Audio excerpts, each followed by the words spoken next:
I'm about to travel 7 hours and 2,600 miles overnight to go to a fake prom at a Muppets-themed pizza place in Disney World. Yay! Hanging with Stitcher, chocolate and fog, cat cake, cheese and light. Buffy with burgers, squishy with fog, cat cake, cheese and light. Cat cake, cheese and light, yeah. That's me wearing a tuxedo inside Walt Disney World's Hollywood Studios, moments after attending the PizzeRizzo prom. Now, you may be asking yourself, what? For the uninitiated, Hollywood Studios has an attraction called Muppet Vision 3D. It was Jim Henson's last project, and if you've never experienced it, it's a masterpiece. Peak Muppets. The ride eventually inspired more Muppety things in the area, including PizzeRizzo, a quick-service pizza place that, food-wise, is very similar to the dozens other like it in Disney World. But this one is themed to Rizzo the Rat and the New York hole-in-the-wall pizza joints that double as catering halls. Well, as luck would have it, Disney has decided to demolish all of it. The ride, PizzeRizzo, everything. In its place will be some Monsters, Inc. thing, which is a travesty, but another story for another day. The PizzeRizzo prom was the brainchild of Mel, who I do not know personally, but is a delightful human.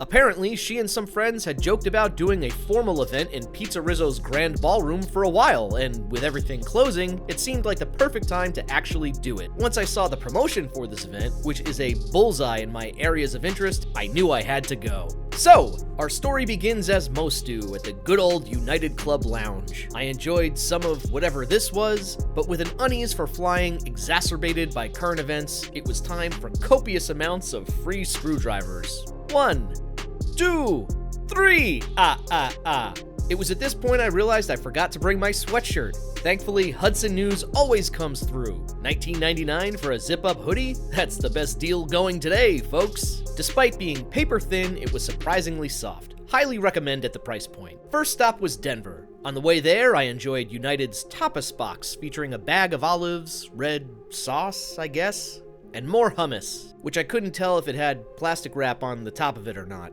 and pita chips. I believe this was $10. I still was not falling asleep, so I hoped another screwdriver or two would do the trick.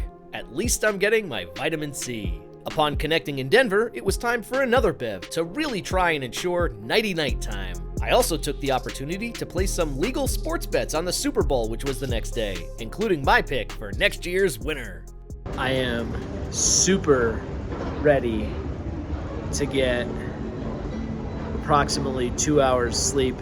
Hilariously, I don't know if you can hear it, just like at Knott's Berry Farm, there is the Muzak version of Californication playing.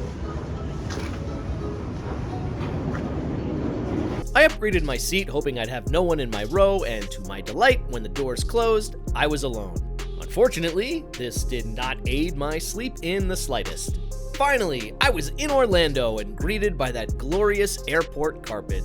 As I took a moment to potentially mourn the macaroni grill that I think used to be in this spot, I ordered a car to my gracious host, WWE referee Sean Bennett's house to catch a few hours of sleep before heading to prom. He even decorated for my arrival with this 20-year-old pic from my wrestling days. And he left me a phone charger that did not have a lightning input.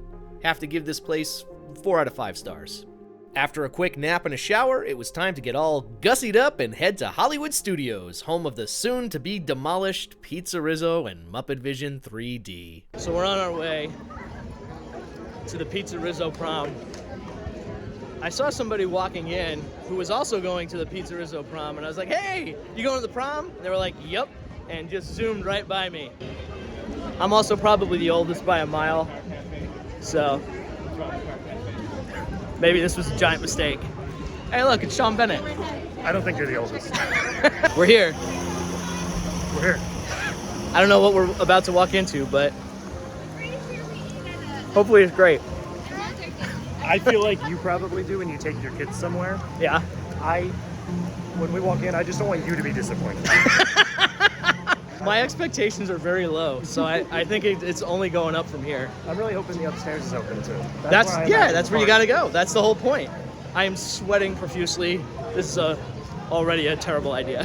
The wonderful cast member outside just allowed me to take a photo with Kermit and wished me a wonderful prom, so it's a thing.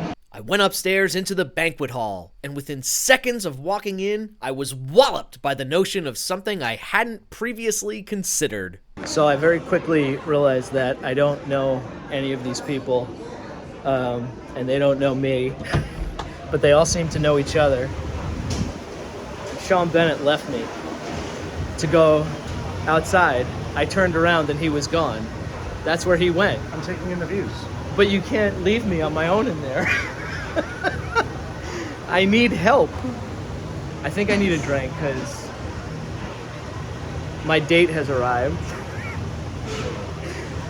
But I'm too mortified to say hello. Okay, here's an embarrassing side note. Internet darling Alicia Stella of Theme Park Stop was going to be in attendance. I'm a big fan, and we'd had a few interactions online, including this silly one where I asked her to the prom.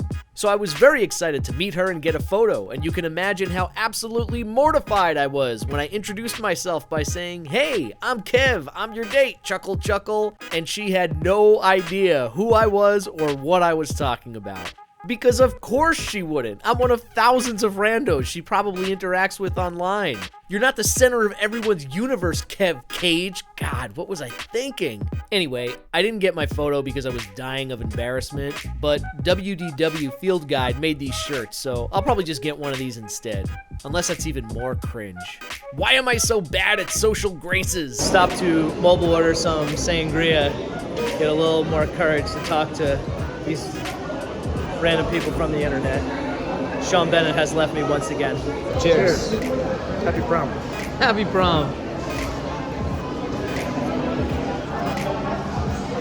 It was just like my real prom again. Standing by the wall, looking for any in to start a conversation, but ultimately being too self-conscious to do anything but observe everyone else having a great time. Something exciting just happened, but I couldn't see what it was. Probably a joke that I'm not privy to. And it was a great time. Don't get me wrong, Mel did such a lovely job of organizing, including setting up voting for the PizzeRizzo prom court. Come on, look at this. This is great! We stepped outside for a minute to go catch a viewing of Muppet Vision 3D. So I was getting a little uncomfortable. It's not that everybody isn't very nice. It's in my head. I know, the issue is with me. It's not that I feel unwelcome, but I definitely feel like it's a bunch of friends who all know each other, and also me. I figured we could check out for a bit, go see a screening of Muppet Vision, and then head back in for the grand finale. It was sad heading into the show. Before amazing cues were really a thing, Muppet Vision put an unbelievable amount of effort into the pre-show holding room. Tons of jokes and gags and a pre-show video that rivals the main event. The theater was packed, and of course, the show still holds up after all these years. When I returned to PizzeRizzo, everyone was leaving to go see the show. It was over. I missed the finale. I missed the group photo. I missed the prom court. Thankfully, Skipper Bob documented the entire thing in glorious fashion, so I suggest you check out his Patreon because there's some incredible stuff there. At this point, there was nothing left to do but enjoy my rat pizza and half a meatball sub. My insecurities and embarrassment aside, it really was a very sweet event, and seeing so many people come together to go all in on a gag born out of a shared love of a theme park attraction, well, it warms my heart. This here really is what America's all about. So where do you go from there? Well, I was sweating bullets and the thought of hanging around the rest of the park was excruciating, but luck was on my side. I got a hot tip from a friend about 2 things in the area that would pique my interest. How can you possibly outdo such an extraordinary event like PizzeRizzo Prom? There's only one way. You gotta go to some weird Hulk Hogan gift shop. The fact that this still exists in the year 2025 is absolutely baffling to me. It was just as amazingly bad as I ever could have imagined. But you can't end a trip like this. Something even more exciting was in store across the street. For here, on the second floor of a random McDonald's in Orlando, was the last remaining Mac Tonight animatronic. It may be non-functioning, but it is beautiful, and I am so blessed to have basked in its glory.